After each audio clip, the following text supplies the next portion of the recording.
Welcome to the Virtual Center for the Study of the Constitution and Civic Responsibility, an ongoing inquiry into the origins and evolution of American government.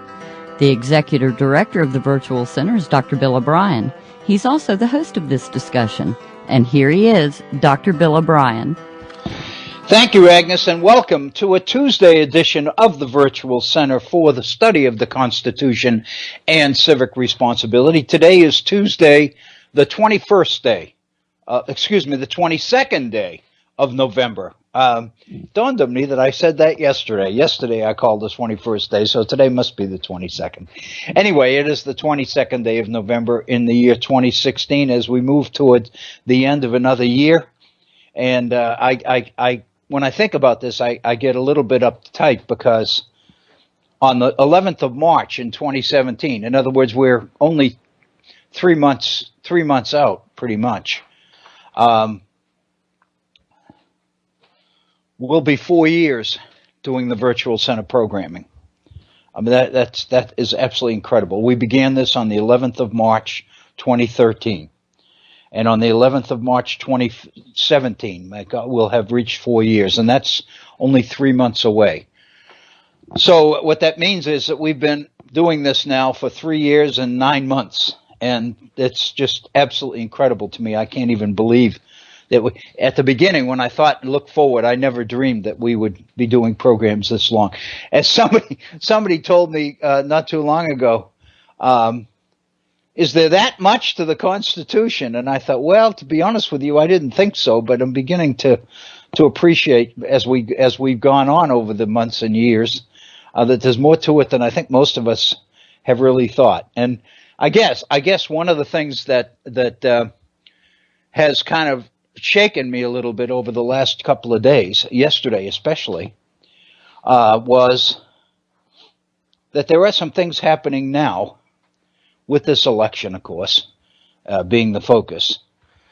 There are some things happening now which, in my mind at least, raise serious questions as to whether we're going to be able to weather this and without substantial change. And I don't really know what that change would be.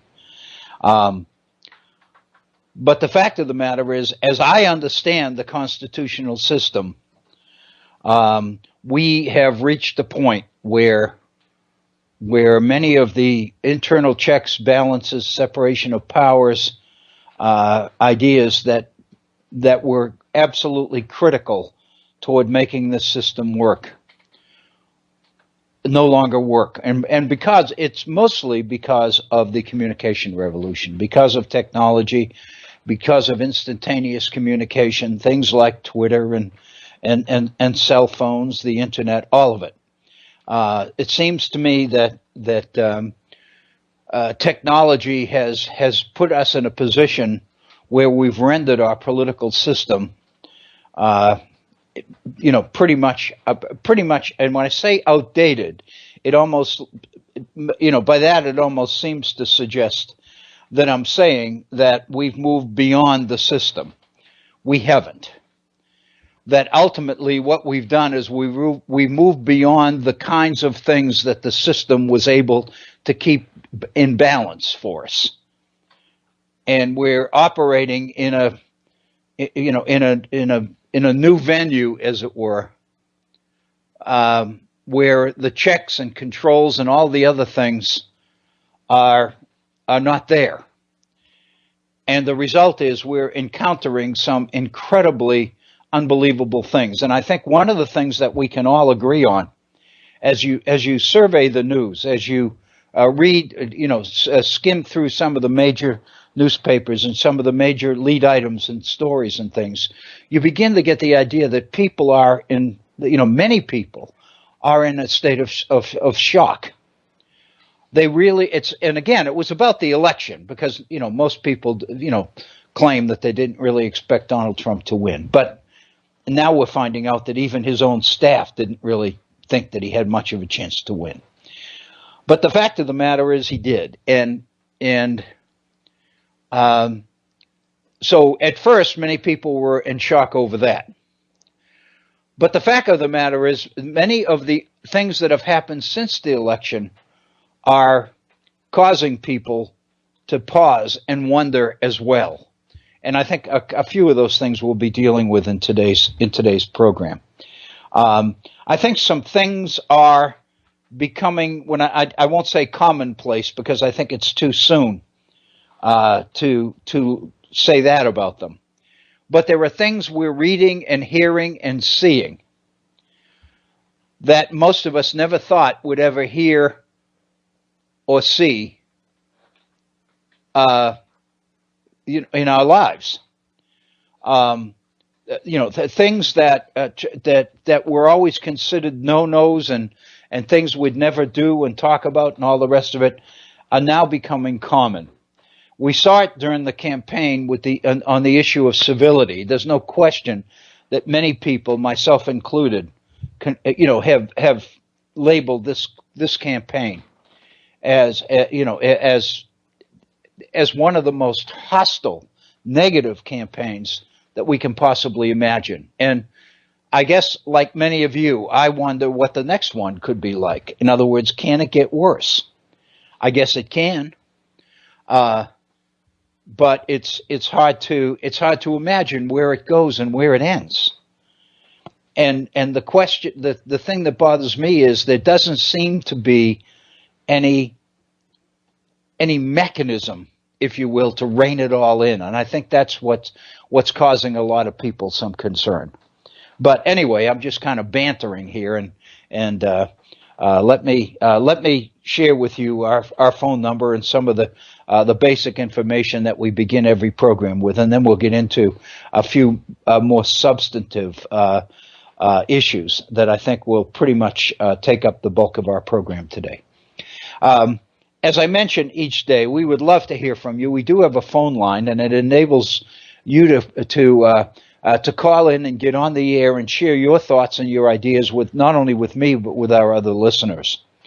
That phone number is area code 304-663-4676. 304-663-4676.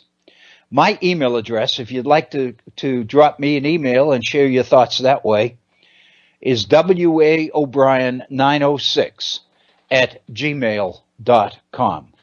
That's waobrien, OBRIEN, lowercase, all one word, waobrien906@gmail.com.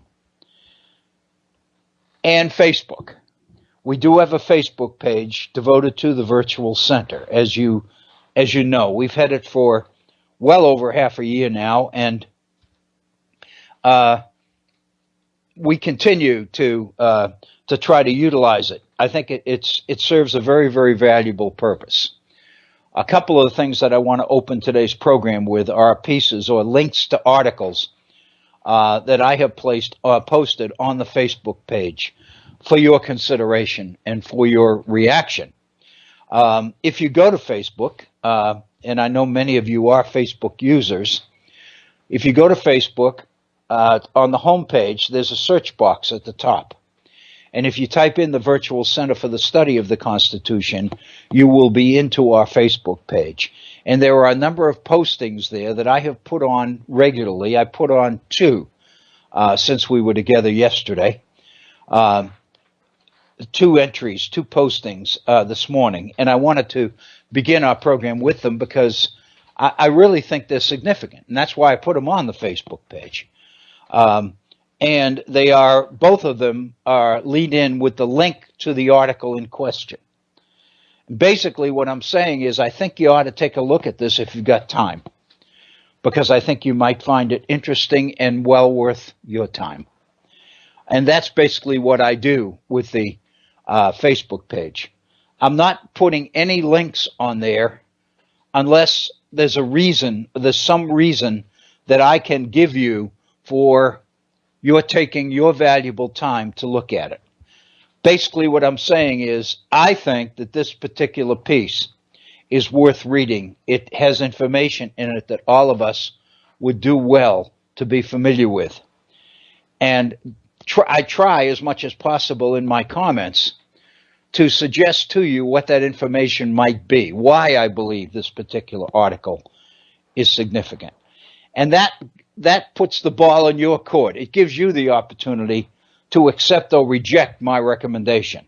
If you accept it and read the article, I have to believe that you will find it worth your while. If you don't, then I'm hoping that you will, in a comment, either on Facebook or in an email to me, you would basically explain why, because I'd like to hear that.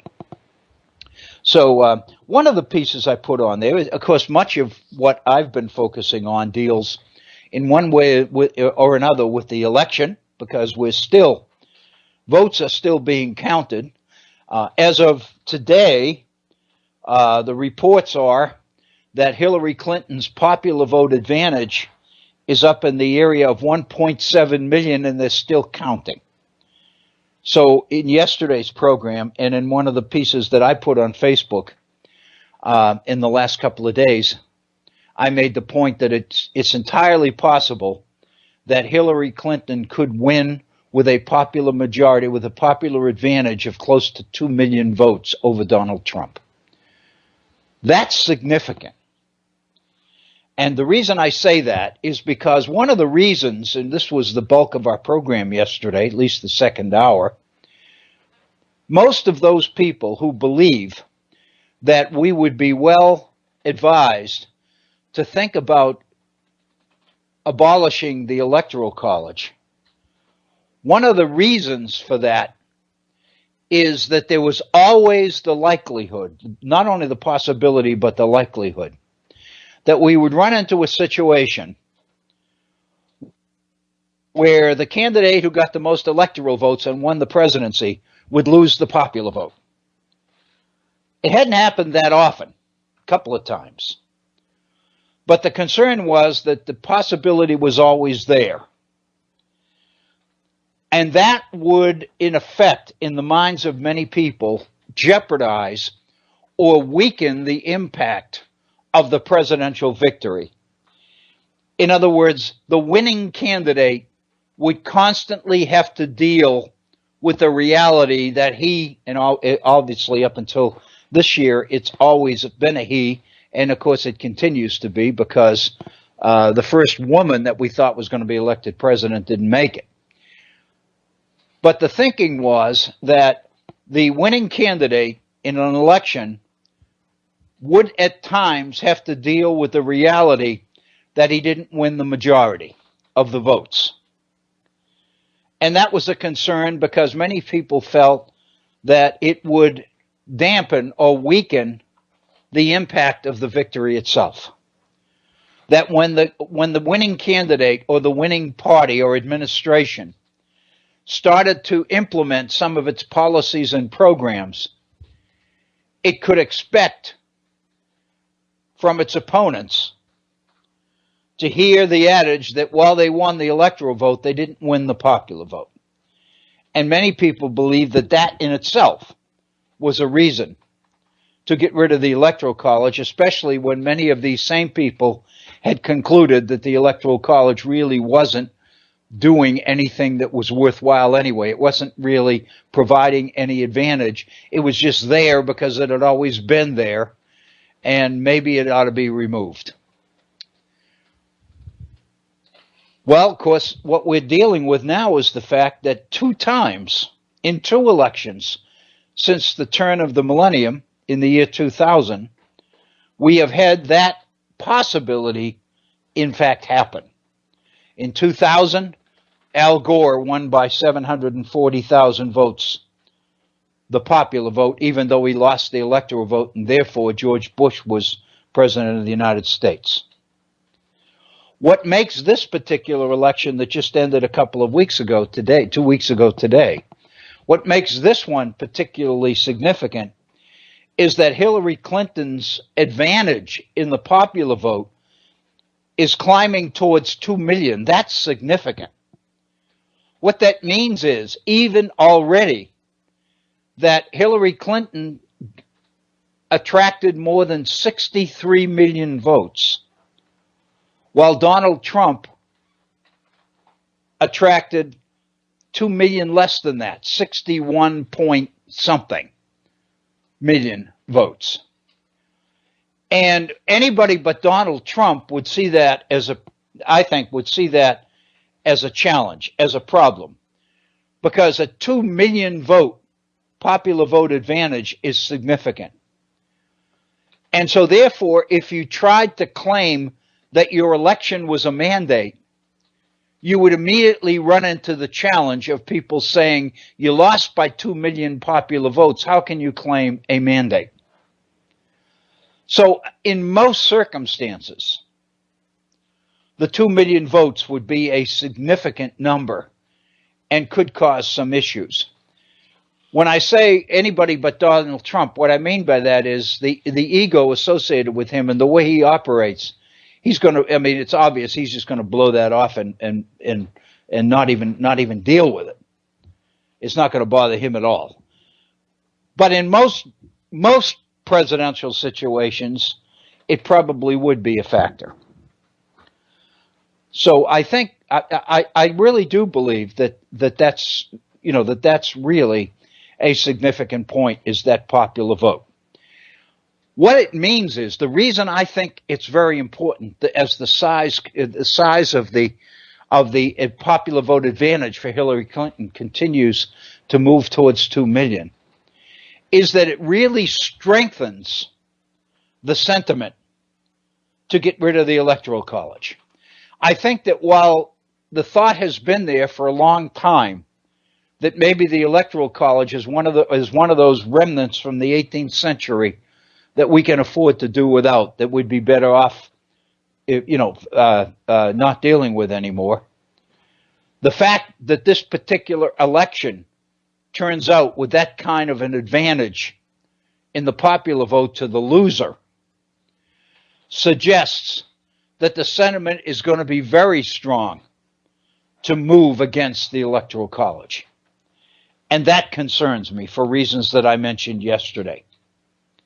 I really do believe that the Electoral College is one of those few mechanisms implanted in the Constitution which is designed to slow down the process. It makes the direct takeover of the system less likely, because it is kind of a glitch, a procedure that takes time and effort in order to go through. I'm not saying that the Electoral College is a major impediment, a major factor in our constitutional system anymore, but it is a factor. And as long as it's there, it needs to be, candidates need to navigate with it, need to acknowledge it. One of the things that I thought I would do today, because we didn't do this yesterday, is look a little bit more substantively at some of the major arguments for abolishing the Electoral College. What is the basis of much of the arguments against the Electoral College? Well, one, in fact, maybe the major one, is the one we've already addressed. And that's namely that you were always looking at the likelihood, the possibility, if not the likelihood, that you could have a situation where the candidate who won the most electoral votes and therefore secured the presidency did not achieve the majority of the popular vote. And again, in the last 16 years, that's happened twice. That means 50% of the elections in this century so far have had that particular outcome. What that means is that creates a problem. If you look at the system, and if the system seems to be doing that every 4 years, then in effect, maybe it's time to eliminate that glitch, to clean it up a little bit. So that's the major argument that people have used for a long time as to reasons why they should get rid of the Electoral College. Another factor, another argument that has frequently been raised in support of eliminating the Electoral College is the anti-democratic impression that the existence of the Electoral College creates. One of the things I shared with you yesterday was a quote from George Mason at the Constitutional Convention when this issue was when the Electoral College was being debated on the 17th of July, 1787. George Mason made the statement to the delegates in convention that to ask the people to choose the president is the same thing, the same thing as asking a blind man to pick pretty colors. There's no question that what George Mason meant was that the people didn't have the expertise or the perspective to be able to choose wisely. It wasn't that he believed that the masses of the people were incompetent to make such a decision. That's clearly not what Mason believed. In fact, Mason was the architect of the Bill of Rights. He was the one who led the opposition against the Constitution because it didn't have a Bill of Rights. So it stands to reason to me that Mason, in that speech, didn't mean that the people were unqualified to choose the president, that they weren't competent. I think what he did mean is that they didn't have the perspective. They don't have the perspective. They don't have the information they need. They don't have the universal awareness of all of the implications of the particular decision they're about to make. And so therefore, they don't have the information they need to make a wise decision. In fact, if you read the speech, that's kind of what Mason says in the follow-up to the statement about asking the blind man to pick pretty colors. He pretty much clarifies it that way. But the fact of the matter is, most people have believed for a long time that the very existence of the Electoral College is a statement, serves as a statement that the founders didn't believe that the people were qualified to choose the president. That it smacked of elitism. The very existence of the Electoral College, many people have thought, smacks of elitism. It kind of speaks to the fact that many people continue to believe, that the founders were elitists, first and foremost. And they believed that the selection of the president was so important that only the important people had a right to make it. And so therefore, in this day and age, many people believe that it's time to get rid of the Electoral College in order to eliminate that argument. If we're going to claim that our political system really is democratic and really is committed to the principles of equality and freedom and all the rest of them, then we need to get rid of a relic like the Electoral College, which seems to suggest otherwise. That's another major reason why people believed that the Electoral College should be abolished. And then there's the issue of the election itself. Many people believe that the Electoral College really destroys or operates against the principle of one man, one vote. That what the Electoral College does is artificially elevate the importance of small states. By giving small states electoral votes, totaling the number of congressmen plus the 2 senators, what that means is that the principle of one man, one vote is really being violated. If you take the number of Congress representatives. The number of congressional districts in a state like California,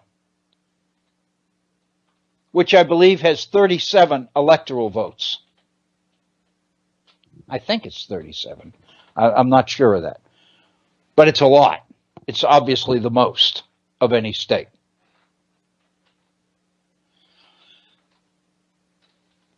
No, it's not. It's way more than 37. What I'm talking about, now that I just recalled, I don't have any numbers in front of me. I'm doing this extemporaneously, but what I meant was, or what I remember now, was that California has a population of about 37 million. And so what that means is the number of congressional districts in California means that the division of influence on the principle of one man, one vote is quite a bit different than a small state like West Virginia or Wyoming, for example. West Virginia has less than 2 million people. It has 5 electoral votes. California has 37 million people. If the per voter principle ratio was to be applied, the ratio that exists in West Virginia was to be applied in California, California would have to have a lot more electoral votes than it has. The basic principle here is that the one man, one vote principle is not being adhered to because of the Electoral College. The Electoral College artificially elevates the importance of small states. Therefore, it gives an unfair advantage to voters in small states because the number of voters in each congressional district is substantially less than it is in the larger states. So the fact of the matter is, many people believe that a reason to get rid of the Electoral College is because it artificially inflates the importance of small states.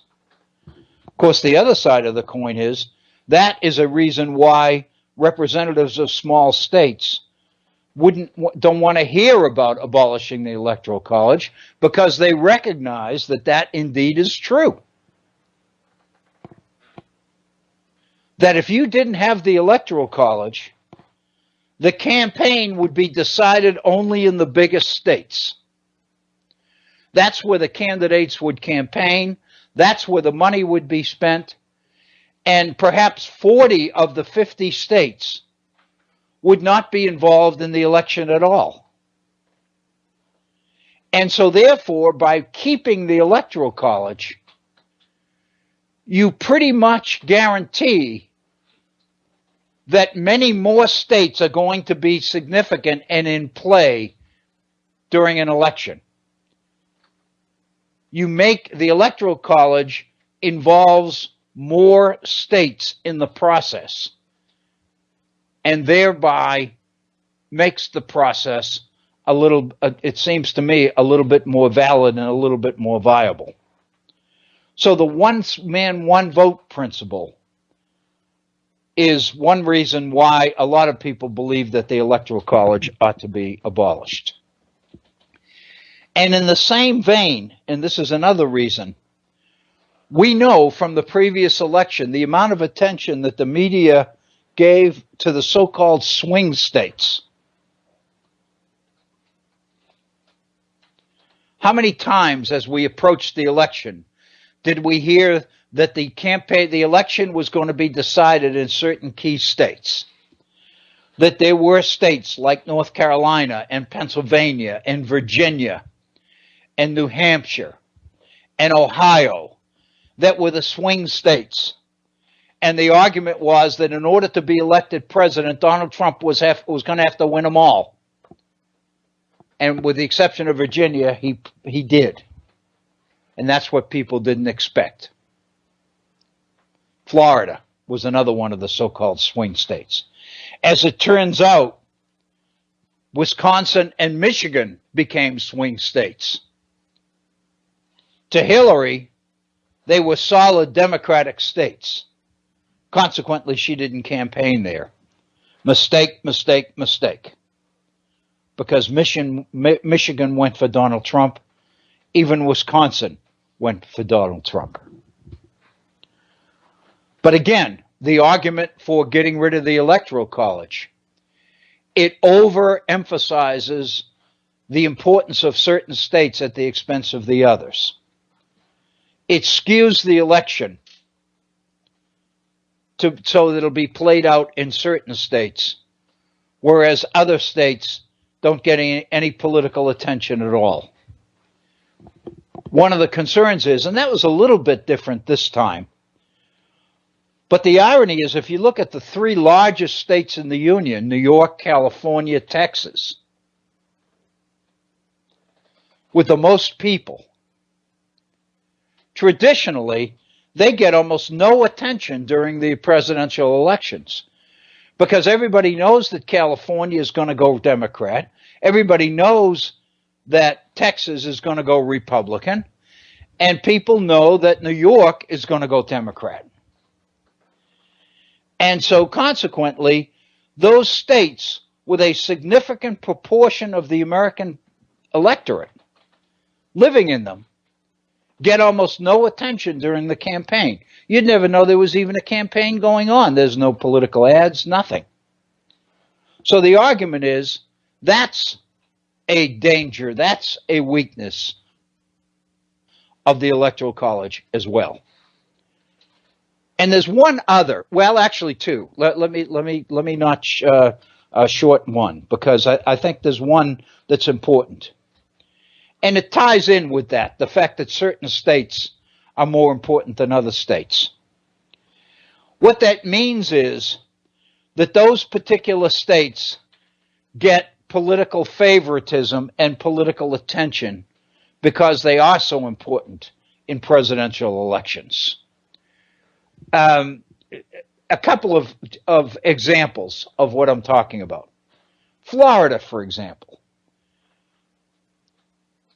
We know from this past election that Florida was a swing state. It was a key state. It was unclear which way it was going to go. Well, if you're contemplating a run for president of the United States and you're starting to look at the prospects of a victory and how you're going to organize your campaign, when you look at Florida, one of the key factors you're going to look at is the Cuban situation. Another factor you're going to look at is the number of retirees in Florida, senior citizens. So you have to say to yourself, with the number of senior citizens in Florida, that means that a campaign there is going to have to emphasize issues that appeal to senior citizens, like Medicare, Social Security, those kinds of things. In South Florida, you got to look at the Cuban situation. South Florida, the Miami area, is populated with large numbers of refugees from Cuba when it was communist under Castro. These people hate Cuba. So therefore, you better take a strong position against relations with Cuba if you want to get the vote of these Cuban refugees in South Florida. What are we talking about here? We're saying that the very nature of the campaign itself can be affected by these particular swing states and how you behave toward them and how your party acts in them. For example, your party in Congress would take positions on issues based on how they're going to play out in the coming presidential election. All of this is affected by the Electoral College. And so many people believe that the existence of the Electoral College really not only skews the elections in favor of some states over others, but it also suggests that certain favoritism is going to be shown to certain states with the election looming in the future. One final issue, and a major one, that really feeds the argument for abolishing the Electoral College is the idea of third parties. The Electoral College elevates or inflates the influence or the significance of third parties, because third parties can't win the presidency. We know that. It's a two-party system. And what makes it a two-party system is the winner-take-all basis of our elections. The winner-take-all things, which means you have to win better than 50% in order to carry a state. That winner-take-all principle really makes it almost impossible for third parties to have a chance. But what third parties can do is cost one or the other of the two major parties a particular state. I'm thinking back to the 2000 election of Ralph Nader's campaign. There's no question that Ralph Nader's campaign, he didn't get that much of the total vote, but there's no question he cost Al Gore the presidency. There's absolutely no question. Here in West Virginia, just as an example in the previous election of how this works, there were reports coming out 3 or 4 weeks before the election that supporters of the Republican candidate for governor, Bill Cole, were encouraging the third-party candidacy of one Charlotte Pritt. Charlotte Pritt had been a Democratic candidate for governor several years ago here in West Virginia. And in this particular election, she was running as a third-party candidate. And because she had been a Democratic candidate some years ago, many people believed that her name recognition meant that she would probably attract a significant vote, even though she was only a third-party candidate. Well, reports began to surface that the Bill Cole campaign, the Republican campaign, was encouraging the candidacy of Charlotte Pritt because they knew that the people who might vote for Charlotte Pritt were Democrats who wouldn't be voting for Jim Justice. And so the thinking was that Republicans could use the candidacy of the third-party candidacy of Charlotte Pritt to take away votes from Jim Justice and thereby give Bill Cole a better chance. That's exactly what happened in the election of 2000 with Ralph Nader. It cost Al Gore the presidency. I don't think there's a political scientist who studied that election who won't agree with that. It's the existence of the Electoral College that makes that possible.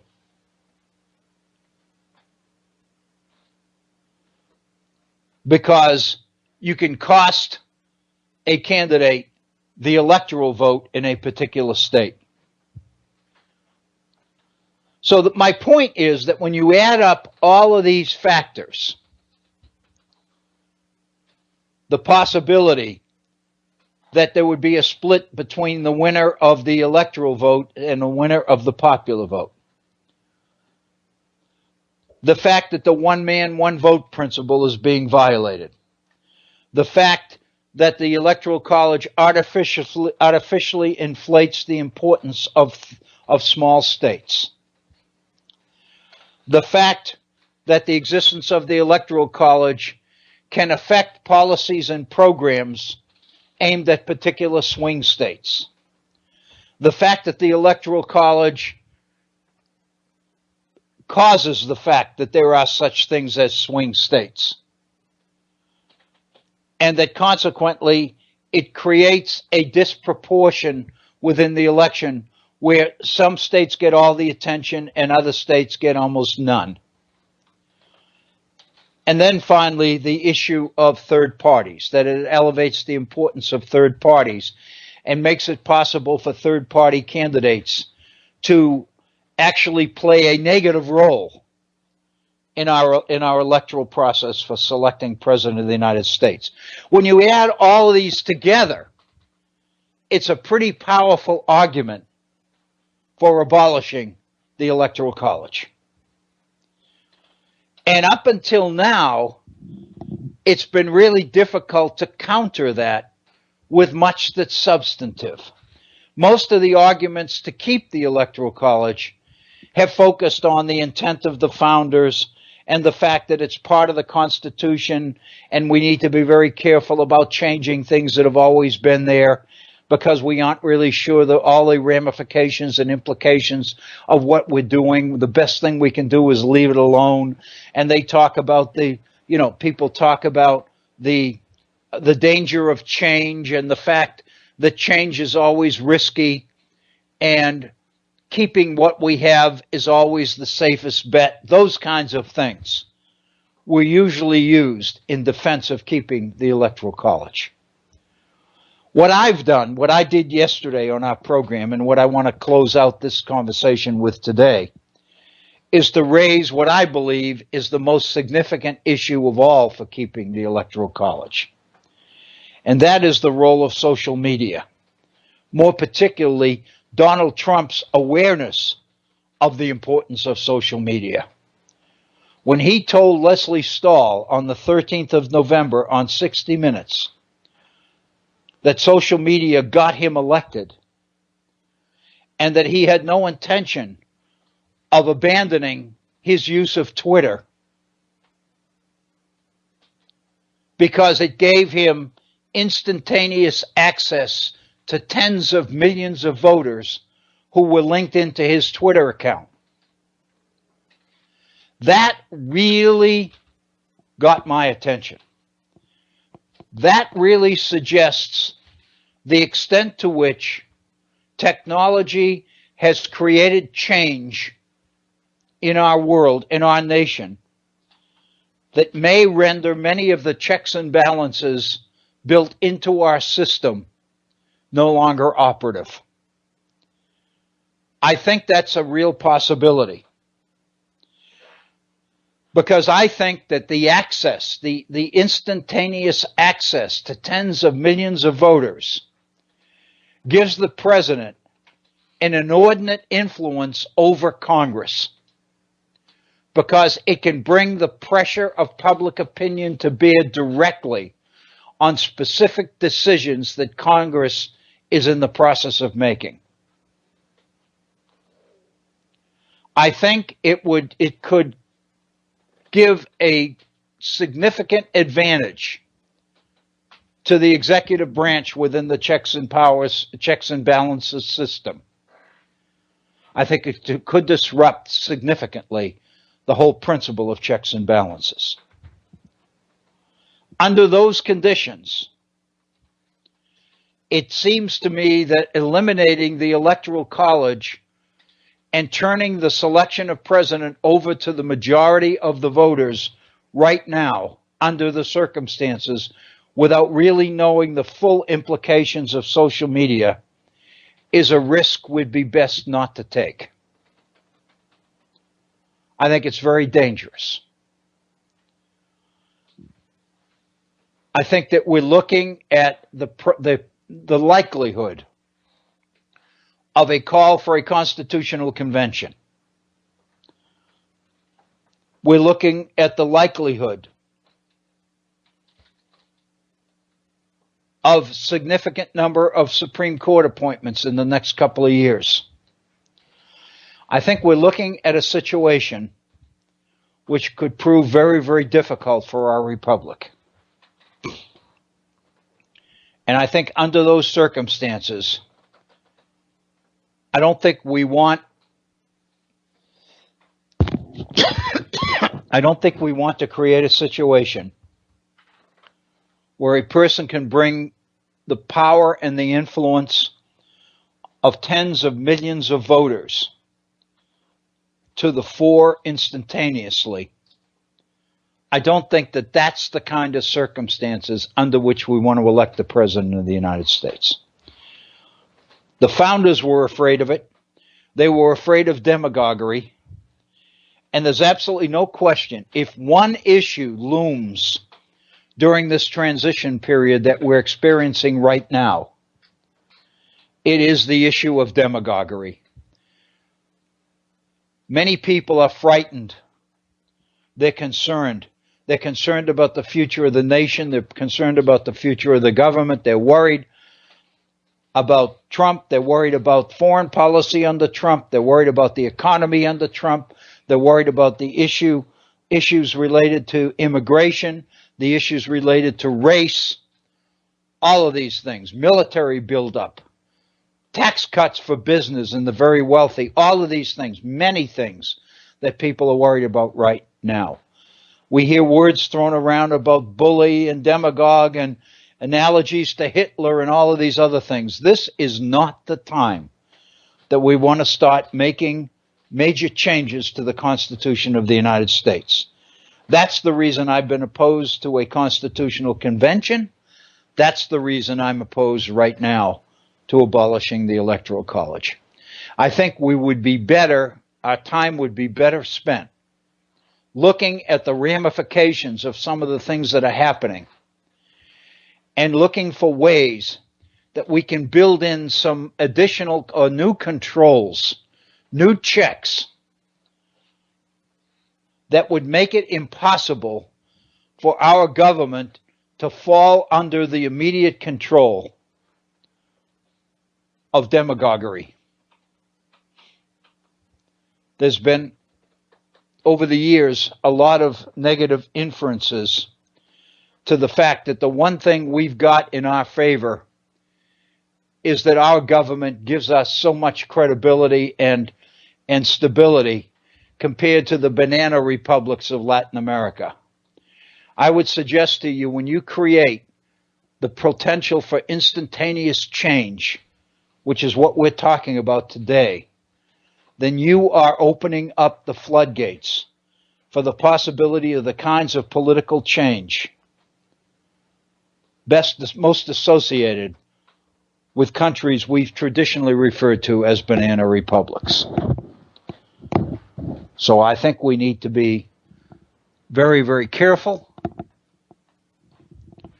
I think we need to be extremely cautious under the circumstances. That's really about all that I would do with the Electoral College, but we do have the phone number. I would love to hear from many of you because I know everybody out there has thoughts about this. I received some comments, several comments, about yesterday's program on the Electoral College. I may have mentioned, if I didn't, I apologize because I meant to. But over the last couple of weeks, after many couple of years not doing it, I've begun to teach a history class to senior citizens here in Southern West Virginia on Friday mornings. I have a class that I took over. The person who was teaching that class passed away a few weeks ago. And the director of the Center for the Commission on Aging asked me if I would consider taking this class because it's a fairly significant one. There's about 35 senior citizens in it. And I told him I would. And so for the last couple of weeks, I've been teaching this class. And last Friday, and it's only the second class that we've had. Last Friday, the very first question that was asked at the beginning of class was, could I explain the Electoral College? That with the election, the results of the election and the electoral votes versus popular votes and all of that stuff, 2 or 3 of the people in the class expressed concern or confusion about the Electoral College. How exactly does it work? Why do we have it? What's it supposed to do? Why was it created in the first place? Those kinds of questions. So I spent a good portion of the class last Friday talking about exactly this. And consequently, as a result of that, I sat down this past weekend and I began to put my ideas down on paper and to write it up because it seemed very significant. And as you'll recall, we were into this here at the Virtual Center in our last programs last week as well. So the time seemed appropriate. The topic seemed very, very timely and relevant. And I hope that I was able to do justice to it because I think it's very significant, a very significant issue. There's one more factor that I would introduce related to the Electoral College, and it's the Federalist Papers, specifically Federalist number 68. In Federalist number 68, Alexander Hamilton addresses the mode or the method of electing the president under the Constitution. What I would like to emphasize here, what I would hope people would take away from this, is when you think Electoral College, think Federalist number 68. Because in 68, Hamilton lays out all the advantages of the Electoral College. But going back to yesterday for a moment, I think I made the point, I hope I made the point, that when we look for the founders' intent in the Electoral College, we come up empty. Because there really wasn't an intent. What there was a number of concerns about how we chose the president. If Congress elected the president, that would violate separation of powers. If state legislatures elected the president, that would artificially inflate the power of the states. If we let the people choose the president, that would put the people in the embarrassing position of being asked to make a decision they really weren't able to make wisely because they didn't have the education, they didn't have the training, they didn't have the perspective, they didn't have the information. It wasn't that they weren't qualified or capable of making these decisions. It was the fact that they weren't in a position to do so wisely. Yet the fact of the matter is, in order to avoid the other problems, violations of separation of state, artificially inflating the influence of the states, and the rest of it, most of the founders believed that when push came to shove, you had to really rely on the people to do this. James Wilson was the one responsible for introducing the idea of the Electoral College. The idea of dividing the states into districts, regions, and allowing the people to choose an elector to represent that region. And then the electors would get together in that state and they would reach consensus on the one person they believed ought to be president. What they would do would usually submit two names. One would be president, the second one would be vice president. But they would admit two names. The concern was that because it was the people, chances were more than likely that the people would choose somebody from their own state. They would choose somebody that they knew of, or knew about, or knew personally. And so the result would not work. Because if the people in each state recommended only people from their own state, then that wouldn't solve the problem. So the way they got around that was to mandate or require, and this is in the Constitution, that they vote for two people. One would be president and one would be vice president. But you couldn't separate them during the vote. In other words, you couldn't ask people to vote one for president and one for vice president, because they would always pick their local, the one they knew, for president. So what you would ask them, what you ask them to do, and this is what the Constitution does in Article 2, in explaining how we choose the president. Electors are asked to choose two people for president. Only one can be from their own state. What that means is that when all the votes, all the electoral votes are counted together by the president of the Senate,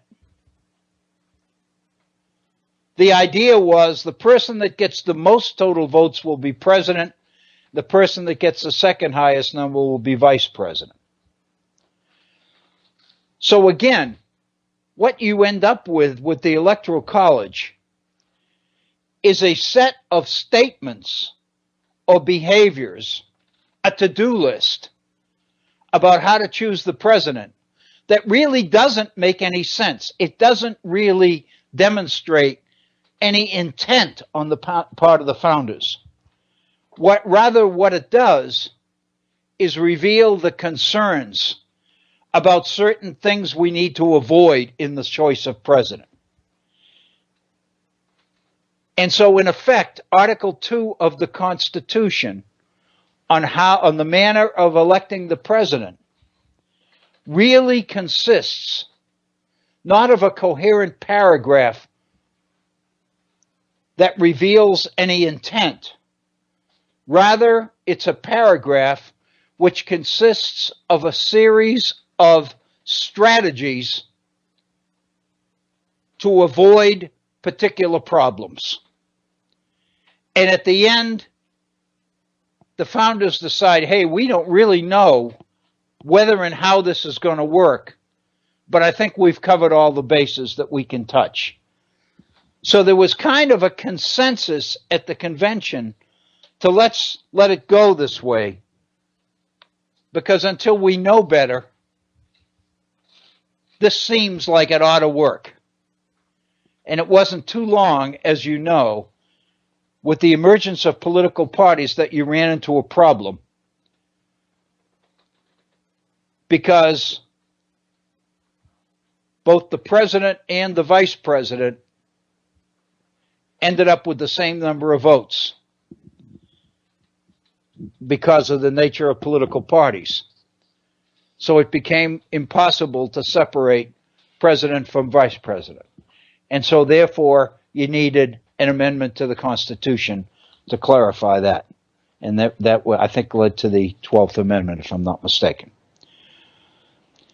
If you go to Federalist number 68 by Alexander Hamilton, he talks about the benefits of the Electoral College as it's written in the Constitution of the United States. And it's just one paragraph after the other, explaining why this is in there, why that's in there, why we did this, why we did that. What Federalist number, I'm not going to spend time going through it here today, because we've really covered already much of it in our treatment of the Electoral College. But what Federalist 68 seems to do is confirm the fact that the Electoral College really doesn't demonstrate any intent or plan or strategy on the part of the founders about choosing the president. Instead, it's a set of strategies designed to avoid violation of separation of powers, overly inflating the powers of the states, asking the people to do something they're really not in a position to be able to do well, and on and on and on. Madison believed that the best of all solutions was to allow the people to choose the president. But because of the obvious dangers associated with that, Madison became convinced that Wilson's recommendation of dividing the states into districts, letting the people participate directly there, but letting them choose the people within their own district, who they believed would be the most qualified to make an intelligent decision, and then pulling all of these electors together at the end and counting up the votes seemed to be the best way to involve the people, but at the same time not give them the absolute say. So the question is, if you believe that that situation, those dangers, no longer exist, then you feel much more comfortable supporting the abolition of the Electoral College. But again, I believe that the introduction of social media changes the game totally. And I think it really ought to define or govern our behavior on this particular issue. We're at the bottom of the hour, so we've got a little bit less than half an hour to go, a little bit less than 30 minutes to go in our program today. And that's really about, I think, about as much with the Electoral College as we ought to do. I think that we could spend time looking at Federalist number 68. Maybe we'll do that at another time. But I don't necessarily believe that it would be that beneficial right now.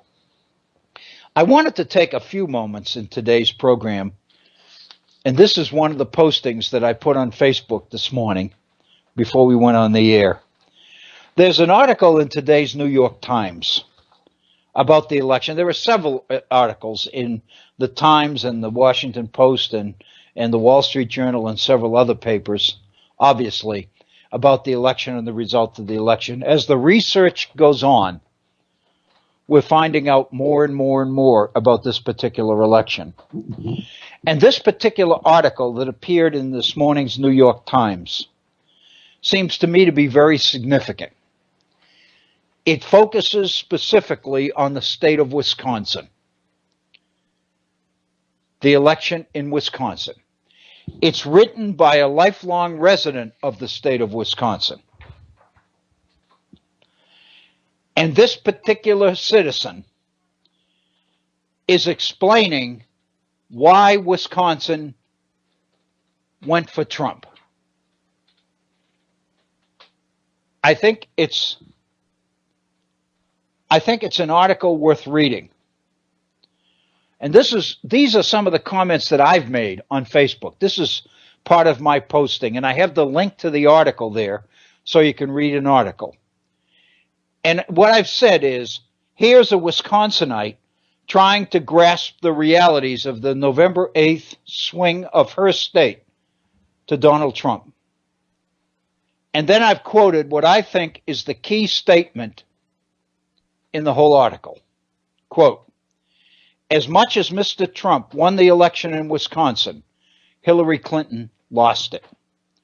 Her campaign, which prided itself on employing all the data wizards and ground game gurus money can buy, did not do nearly enough to lock down the upper Midwest, particularly Wisconsin and Michigan, and instead treated those states as a given, unquote. That, I said, pretty much says it all. Hillary's campaign, this is me talking now, Hillary's campaign was run pretty much by what we might call establishment politicians, operating by a standard campaign playbook that may have worked 20 years ago, but it didn't work this time. It is so ironic that political scientists have been wrestling for years with the issue of citizen apathy. Fact of the matter is, the leaders of Hillary Clinton's campaign can pretty much be accused of the same thing in this election.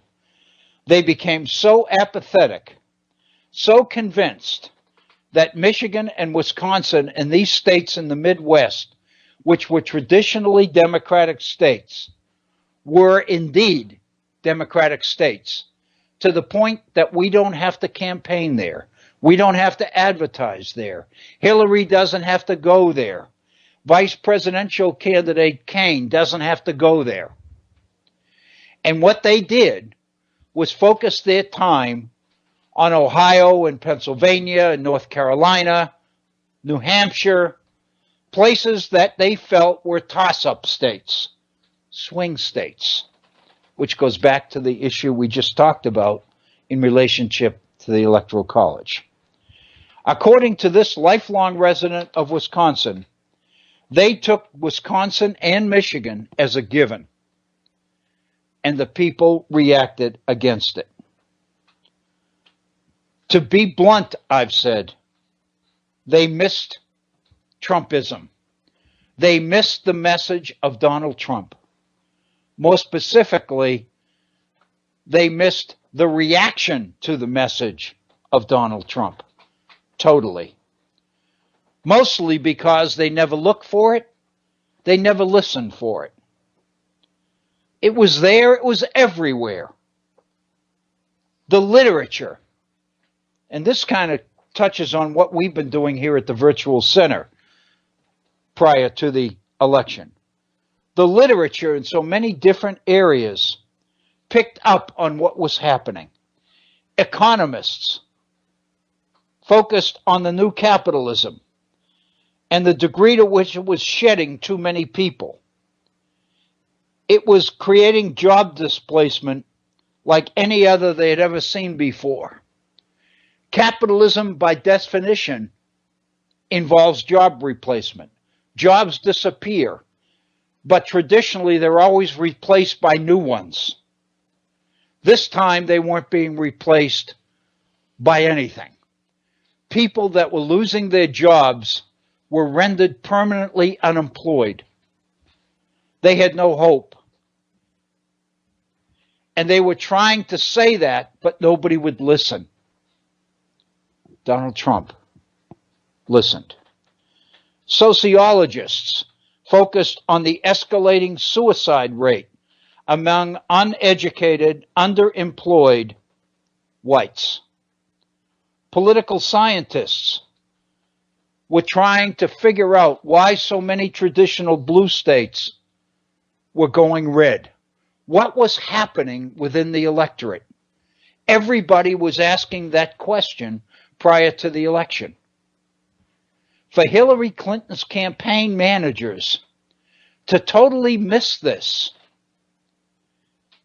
and to concentrate on swing states and miss what was happening in these formerly blue states that were in such dire economic straits suggests that what this particular author says about Wisconsin might be true in other places as well.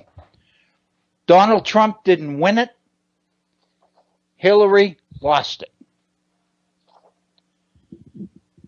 Here in West Virginia, we were experiencing the same thing.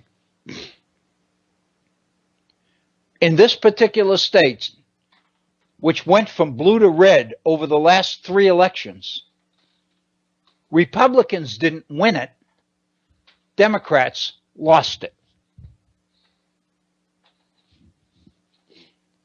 Now it's clear that this has happened throughout much of the country.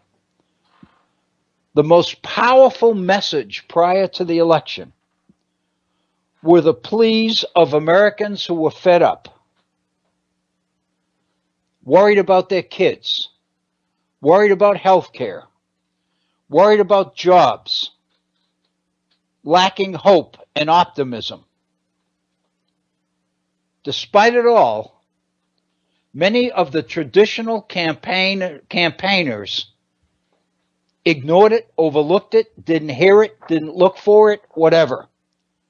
But they missed it. And then we come to, I think, the most significant issue of all, the polls. How could the polls be so wrong? Well, we talked about the possibility of this prior to the election. It appears that frustrated, angry people lied. people that would never own up to voting for a Donald Trump knew deep down that that's exactly what they were going to do. Because they knew what business as usual meant for them. Better to trust the unknown. All the negatives, all the questions, all the concerns about Donald Trump as president meant that we were going into a situation, if we ever elected Trump president, we were entering a place we'd never been before. We didn't know what would happen. Democratic candidates, Hillary was arguing we couldn't take that chance. Donald Trump was saying, look at the situation you're in now. What the hell do you have to lose? Turned out that many people, many more people than we ever dreamed, picked up on that message and ran with it. We continue to poll. We continue to ask the same questions in the polls. And it's obvious that many people lied. The result was the polls were wrong. They missed so much of what this election was about. I think this article on Wisconsin in the New York Times this morning is a pretty good one. It's a pretty solid one. It tells us about Wisconsin, but it tells us about a lot more than Wisconsin. That's why I think it's relevant. So if you go to our Facebook page, the posting is there.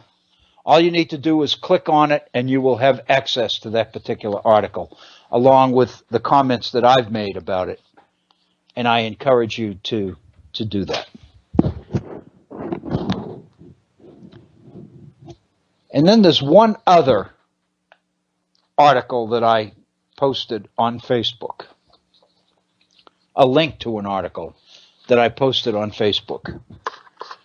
Turns out that I've seen 3 or 4 different people post the same article over the last 24 hours since I did this.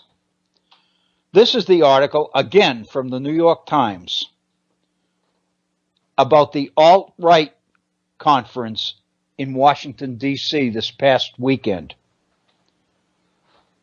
organized and hosted by one Richard B. Spencer,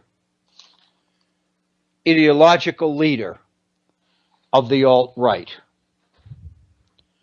This is one of the most frightening articles, and I think that's the reason why it's getting so much attention on Facebook. I've seen 3 or 4 different people post the link to this particular article. I think it speaks to the significance, to the attention that this particular article is getting. And let me go off script for a moment here and get a little bit personal.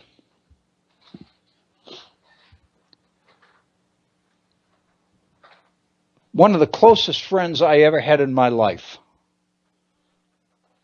was a historian who taught throughout his entire career at Concord University, named Sidney Bell.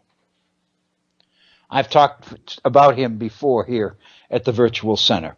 There's absolutely no question that he was responsible for my getting hired at Concord University in 1971. And in the years that I taught there, and in the years that I learned to know and love Sid Bell, I began to realize that he might have been one of the most insightful, brilliant professionals I'd ever met in my life. I learned more from him. There were a couple of others, but he's probably one of the top 3 people who influenced my professional career, my life. Sid's wife, Edith, is a Holocaust survivor. She lost most of her family in Europe under Hitler. She tells the story. She doesn't talk that much about it. She didn't at first. In recent years, she's begun to talk too much about her own specific experiences under the Nazis. But I do remember the story of her being separated from her sister and her mother, them being taken off in one direction and her in another, and she never saw either of them again. Sid Bell passed away some years ago, more years ago than I like to think about.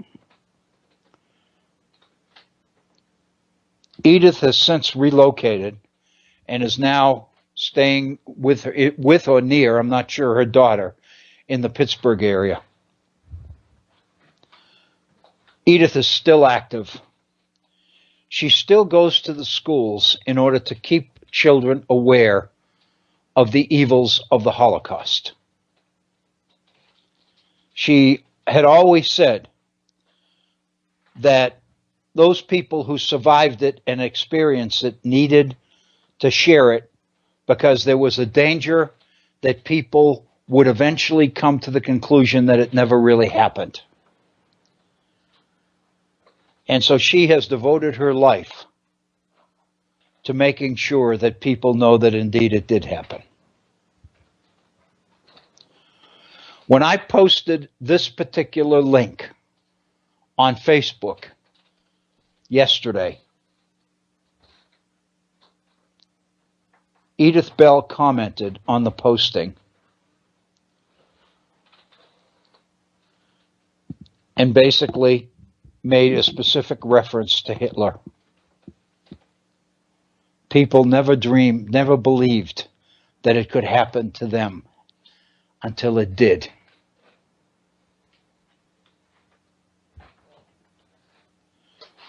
What we're seeing are visible evidences of the existence within our society of a mentality and a willingness to go in this direction. People naturally are associating Donald Trump with it. Many people blame Donald Trump for it. Many people claim that Donald Trump, the reason it's happening is because Donald Trump subscribes to many of the same ideas and principles and beliefs that these extreme rightists believe in. I think all of us need to recognize that we need to be a little bit careful here. But the fact of the matter is it's happening. And this particular link to this particular article about the conference that was held in Washington, D.C. on Saturday, within a couple of blocks of the White House, suggests the danger that the nation faces. And I believe that all of us need to take this extremely seriously. According to this article in the Washington Post, this conference, hosted by Richard Spencer, went on for the entire day Saturday. Most of the speeches were rather mild and conciliatory. But at the end of the day, the mood began to change. Richard Spencer took the microphone, took the podium as the last speaker. He too began by continuing much of the day's most non-threatening language. And here's the paragraph where things began to change. Quote, "But now his tone changed as he began to tell his audience of more than 200 people mostly young men, what they had been waiting to hear. He railed against Jews and with a smile quoted Nazi propaganda in the original German. America, he said, belonged to white people, whom he called, quote, the children of the sun, a race of conquerors and creators who had been marginalized, but now in the era of President-elect Donald J. Trump were, quote, awakening to their own identity, unquote. As he finished, several audience members had their arms outstretched in a Nazi salute. When Mr. Spencer, or perhaps another person standing near him at the front of the room, it's not clear who, shouted, "Heil the people, Heil victory," the room shouted it back. This is the article that's getting the attention in the New York Times. The meeting happened in Washington. My comment is that it's hard not to be extremely concerned by this rhetoric. It's harder still when we're continually confronted by those people demanding that Donald Trump be given a fair chance. Many people who support Donald Trump are what I call wait and seers. People who claim that this man deserves a chance and that we shouldn't judge him before he's even had an opportunity to be in office. The reality is there's more to this than Donald Trump. He's not in office yet. It's not him saying these inflammatory things. I'm going to read from text here because I wrote this yesterday. But his election victory has clearly sent signals to these hate groups that it's safe now to come out into the open, that free speech means nothing off limits anymore. This is the dawn of a new age where freedom means just that, freedom. The old idea of freedom with responsibility and that freedom and responsibility have meaning only when they're paired together has become outdated, unworkable in this age where freedom has advanced to what John Locke called license. The key issue here was what was said and done in this conference. But part of the message, I believe, is that it occurred at all.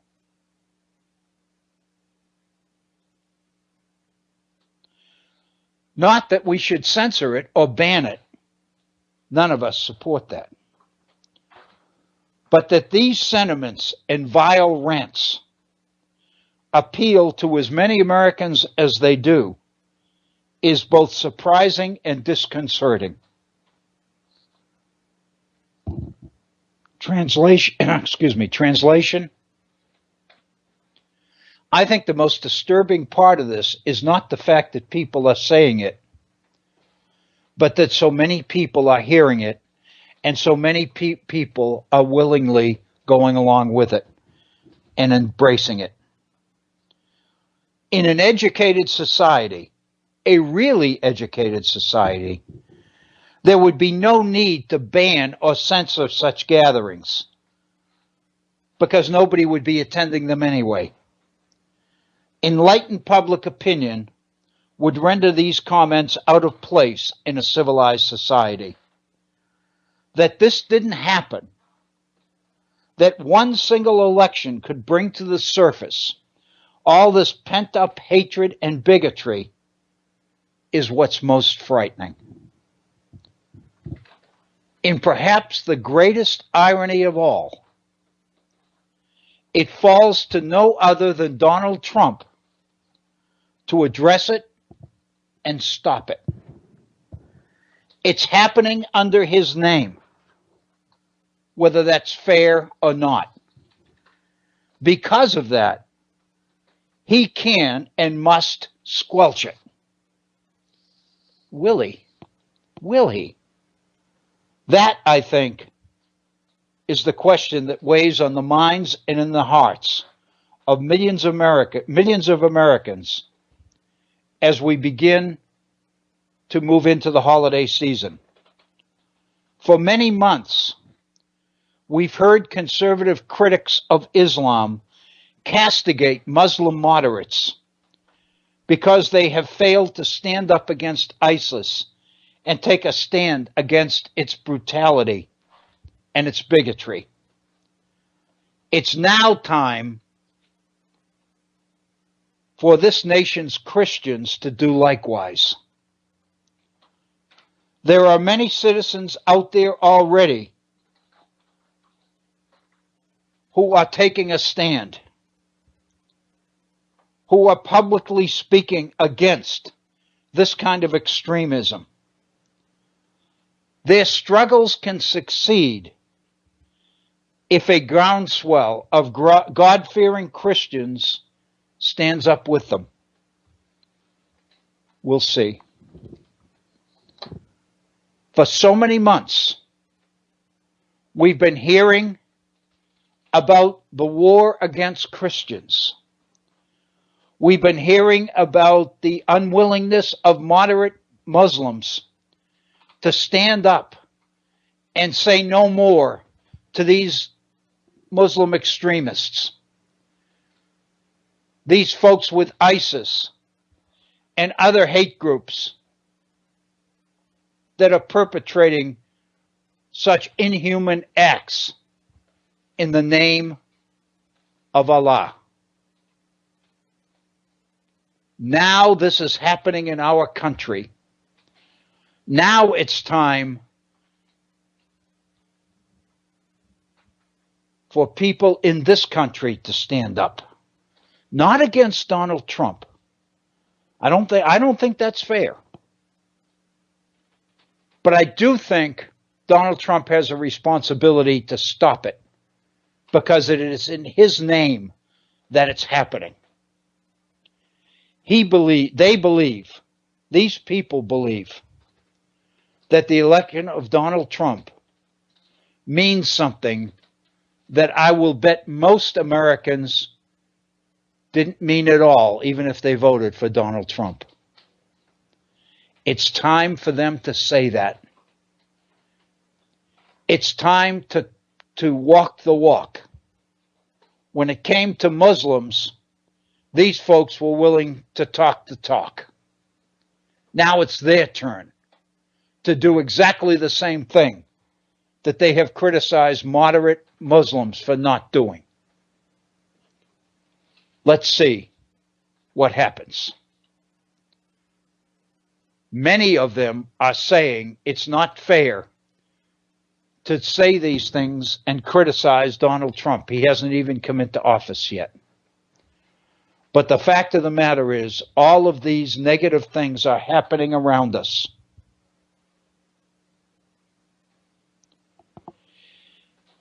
It seems to me it's time for all of us to make some hard choices. If we don't, we'll lose the opportunity to make them at all. That's kind of the way that dictatorship works. It works in increments. It happens gradually. The old story about first they came for this group and I did nothing. And then they came for another group and I did nothing. And then they came for me. And there was nobody to stand up for me. It's not just a tale. It's what happens. My friend Edith Bell knows that.